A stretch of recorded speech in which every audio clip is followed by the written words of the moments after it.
Janata party ಅಂತ ಭಾಳ trend ಸೃಷ್ಟಿ ಮಾಡಿತ್ತು. ಯಾರ್ರೀ ಜಾಸ್ತಿ ಫಾಲೋವರ್? ಜನತಾ ಪಾರ್ಟಿ ಅಂತ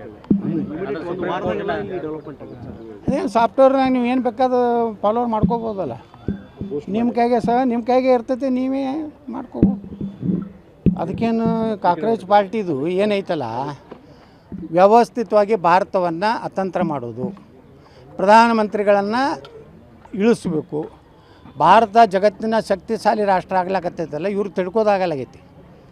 ನೇರವಾಗಿಯೇ ಇವತ್ತು ರಾಹುಲ್ ಗಾಂಧಿ ಚೀನಾದ ಏಜೆಂಟ್ ಎಲ್ಲ ಇಲ್ಲಿ ಗುಪ್ತ ಕೆಲವೊಂದು ವಿಚಾರಗಳನ್ನು ಹೇಳ್ಯಾನ, ಪಾಕಿಸ್ತಾನ ಪರವಾಗಿ ಮಾತಾಡ್ತಾನೆ. ಇದನ್ನು ಕ್ರಿಯೇಟ್ ಮಾಡಿದ್ರು ಕೂಡ ಗಲ್ಫ್ ಕ್ಷೇತ್ರ ಹೌದೌದು, ಅದೇ ಅದೇ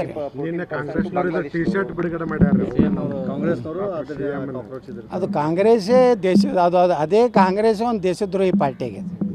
ಯಾಕೆ ಅವ್ರಿಗೆಲ್ಲರಿಗೂ ಈ ದೇಶನಾಗ ಏನಾಗೈತಿ, ಎಲ್ಲ ಕೆಲವೊಂದು ಈ ಕಮ್ಯುನಿಸ್ಟ್ ವಿಚಾರದವರು, ಈ ಲೆಫ್ಟಿಸ್ಟ್ ಏನದಾರಲ್ಲ, ಮತ್ತು ಈ ದೇಶವನ್ನು ಬೆಳವಣಿಗೆ ನೋಡೋದು ಸಹನೆ ಆಗ್ಲಾರಂತ ಅದು ಎಲ್ಲ ಟೀಮ್ ಕೂಡ್ಕೊಂಡು ಪಾಕಿಸ್ತಾನದವ್ರು ಮೆಂಬರ್ ಆದರೆ ಇವ್ ಭಾರತಕ್ಕೇನು ಸಂಬಂಧ ರೀ?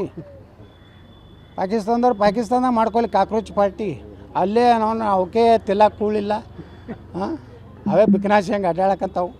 ಈಗ ನಮ್ಮ ದೇವ್ರ ಹೆಸರು ಇಡ್ಲಾಕತ್ತಾರ ಅವ್ರು ಉಲ್ಟಾ. ಮತ್ತು ಲಾಹೋರ್ನಾಗ ಜೈನ ಟೆಂಪಲ್ ಚೌಕತ್ತಿಟ್ಟಾರ.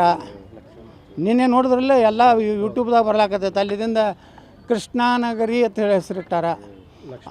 ಅಂದ್ರೆ ಲಾಹೋರ್ ಅನ್ನುವಂಥದ್ದು ಏನಿದೆಯಲ್ಲ, ಲವ, ರಾಮನ ಮಗ ಲವ ಕಟ್ಟಿದಂಥ ನಗರ.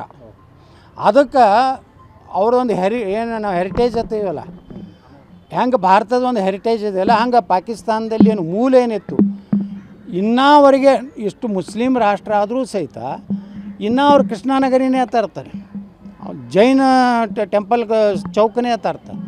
ಅಂದ್ರೆ ಭಾರತದ ಇದನ್ನು ಮಾಡ್ಲಕತ್ತಿ ಉದ್ದೇಶ ಏನಂದರೆ ಹೊರಗಿನ ಹಣ ತೊಗೊಂಡು ಬರ್ಲಕ್ಕ. ವರ್ಲ್ಡ್ ಹೆರಿಟೇಜ್ ಅಂತ ಒಂದಿದೆ, ಅಲ್ಲಿ ದುಡ್ಡು ಹೊಡಿಲಾಕ ಸುಮಾರು 50,000 ಕೋಟಿ ರೂಪಾಯಿ ಹೊರಗಿನ ತರ್ಬೇಕಂತ ಹಿಂದೂ ಹೆಸರು ಇಡ್ಲಾಕತ್ತಾರೆ. ಅಂದ್ರೆ ಪಾಕಿಸ್ತಾನ ದಿವಾಳಿ ಆಗೈತೆ ಅನ್ನೋದಕ್ಕೆ ನಿಮ್ಗೆ ಉದಾಹರಣೆ ಅದು.